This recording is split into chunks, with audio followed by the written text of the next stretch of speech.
Welcome back to MTP number 13.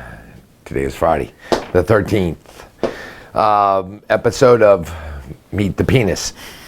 And this question is sent to us quite frequently, and I didn't realize that there's this urban folklore that, like, for example, people think that breast implants, once put in, they have to be exchanged every few years. And I believe that a lot of people think the same thing for penile implants. So I'm just going to say Joy, because I don't know, it's from Joy. The question is, does the implant fail? And if it fails, is there a next option? How long can a man use it? And can a man remove it and go for erectile dysfunction medication? So let's start with, do implants fail? Yes, they do. And you should ask your urologist to go over the failure rates for the type of implant that they use. There is a discrepancy in failure rates, but both implants have their advantages. The Titan implant tends to last longer as opposed to the Boston Scientific implant. But your doctor will be able to give you reasons why he or she may choose an AMS over a coloplast, not solely based on the life expectancy of the implant. They both have very good life expectancies, by the way, when you compare it to any other implantable material, whether that be a hip, knee, shoulder, or something like that. So, yes, they do fail. The majority of the implants that I put in have a failure rate of about 1% to 2% per year, and if you look out 15 years, the data shows that 87% are still working. So that doesn't mean that you have to take them out at 15 years. It just means that they're still working. You don't touch them if they don't stop working.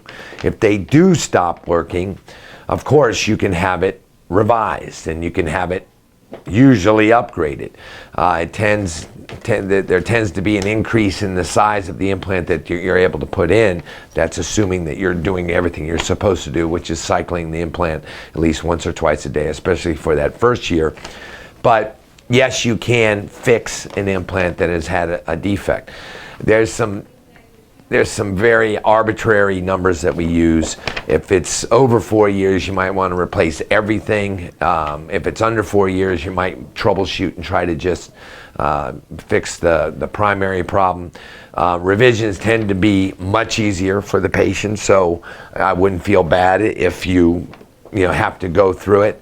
They're not nearly as bad as the first one, and hopefully the first one wasn't that bad to begin with. So how long can a man use it until he dies or until the implant breaks? You do not have to exchange them every 5 years or 10 years or any. There's no written rule for that. I assure you, if you do have a broken implant, you want to go to somebody who is fairly experienced to do the exchange, because funny things can happen during that exchange. But like I said, they tend to be much easier than the first implant. And I really like the last part of her question. I'm assuming it's a her, Joy. Can a man remove it and go on to other erectile dysfunction treatments? Hopefully you got the implant because the other treatments failed. There was one case report years ago where they took out an implant and the guy was somehow able to resume sexual function with intracavernosal injections. I wouldn't count on that at all. I would assume that if you ever do take out an implant, and you take it out only because it's infected, or if there's something terribly bothersome about it. I do find that sometimes when patients, if they unfortunately experience dementia, sometimes the families, want to have the implant taken out, but the best thing you can do is just detumesce it, put it down. More than likely, they're not going to remember how to put it back up, and it possibly embarrass himself and or the family. So, just an implant inside is not going to hurt anybody. I love the way that she phrased the question, because it addresses a lot of different aspects of the penile implant. But basically, you get a good one, You're going to ride that thing until you're buried. That's our goal. So I hope you have a wonderful weekend. I hope you come back next week for MTP, because we had like 6 or 7 great questions, and I'm going to try to hit another good one next week. Great seeing you. Bye.